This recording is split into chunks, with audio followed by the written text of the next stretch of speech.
Nasongo mpoyo mawa ezali kokamwa na RDC mikolo nyonso kaka kozwa basi na makasi ata mwana ya sanza misato na Bukavu mawa.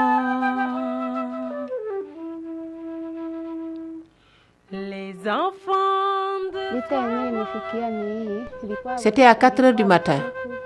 Les Interahamwe ont fait irruption dans notre concession. Ils ont aussitôt égorgé mon mari. J'avais une grossesse de 8 mois. Ils m'ont enlevé et m'ont emmené dans la forêt où ils m'ont violée à plusieurs. Après leur acte, ils se sont demandé quelle était la position du bébé dans mon ventre. Ils ont alors pris leur couteau. J'ai perdu connaissance et ils m'ont abandonné sur place. J'ai perdu ma dignité. Je ne mérite plus de vivre. Plusieurs soldats m'ont attaché les pieds et les jambes pour ensuite me violer l'un après l'autre. Ils ont ensuite forcé mon propre père, sous la menace de leurs armes, à s'accoupler avec moi. Après, ils ont introduit dans mon vagin des morceaux de bois et les canons de leurs fusils. Ils m'ont fait très mal, moralement et physiquement.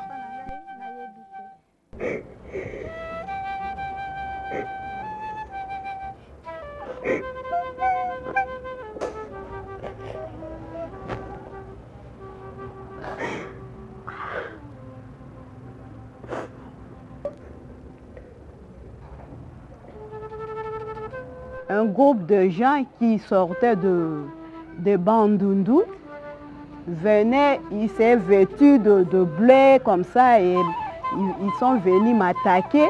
Bon, ils m'ont pris 48 heures en otage. Ils m'ont enlevé tous les habits, ils m'ont déshabillé et ils m'ont fait tout ce qu'ils avaient voulu. Bon, et ils m'ont violé. 2 hommes m'ont jeté à terre. L'un d'eux m'a arraché mon enfant et l'a jeté par terre. Il pleurait pendant que l'autre me violait. Les Interahamwe ont pénétré chez ma tante. Ils ont tué son mari, m'ont enlevé et m'ont emporté avec eux en forêt. J'avais 13 ans et j'étais la femme de 3 d'entre eux. 2 sportifs m'ont agressé la nuit alors que je me rendais à l'église. Après m'avoir violée à 2, l'un d'eux a introduit une bouteille de Fanta dans mon vagin.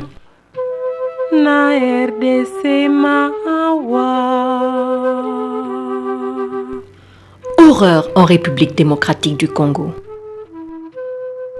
La femme, la jeune fille, la petite fille et la mère congolaise vivent un enfer jusqu'ici jamais vécu.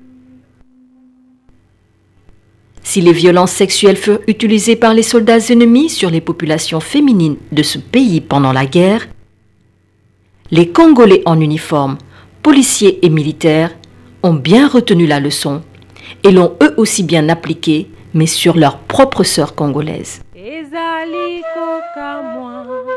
La déchirure et la dégradation de la structure de l'État, l'impunité des hommes en armes, auteurs des viols et violences sexuelles, ainsi que les violations massives des droits de l'homme ont installé le drame.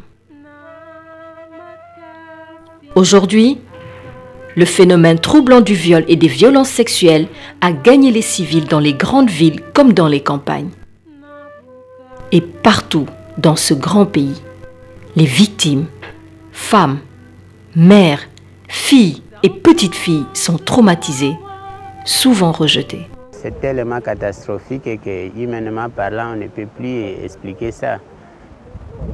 J'ai vu des femmes qui marchent avec leurs utérus entre les mains à cause des violences sexuelles.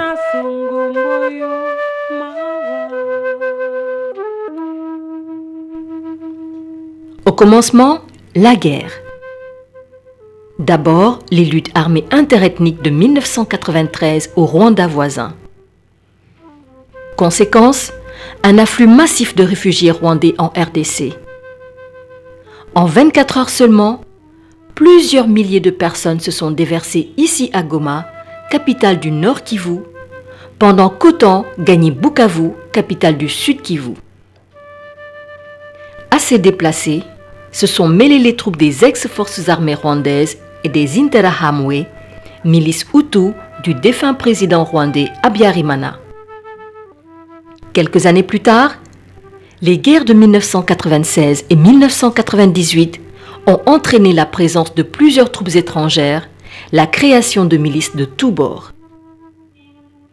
Pendant qu'au nord Katanga, les Pygmées se sont révoltés contre les Bantous, diverses milices se développaient sur le territoire congolais.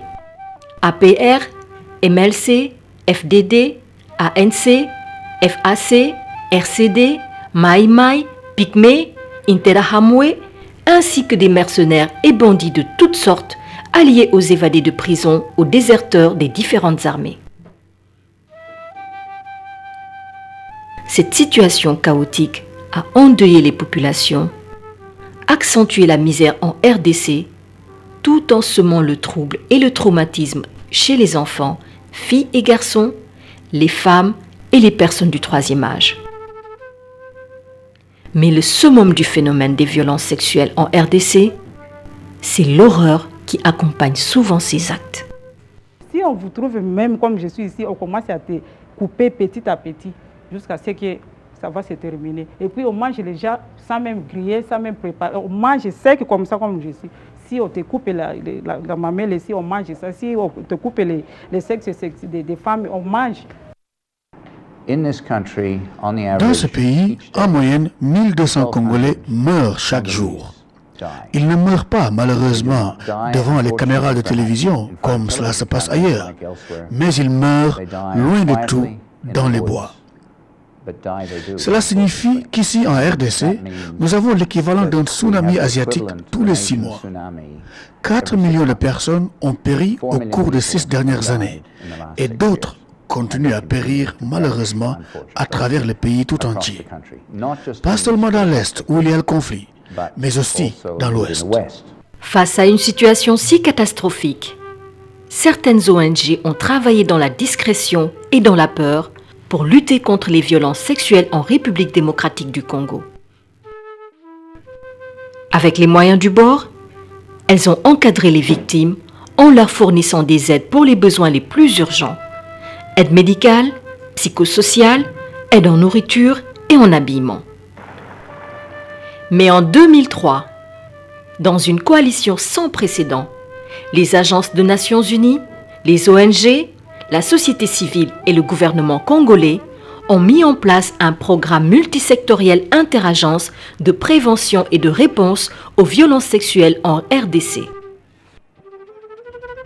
Ce programme, intitulé Initiative conjointe, sous le leadership de UNFPA, est le résultat de l'action concertée de différentes agences de Nations Unies, du gouvernement et des ONG, dans le but d'assister et de guider les efforts du gouvernement et des organisations non gouvernementales sur le terrain.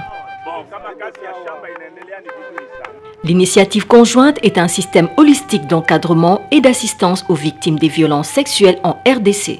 Une victime qui entre dans le système doit, à partir du point d'entrée, bénéficier de tous les services.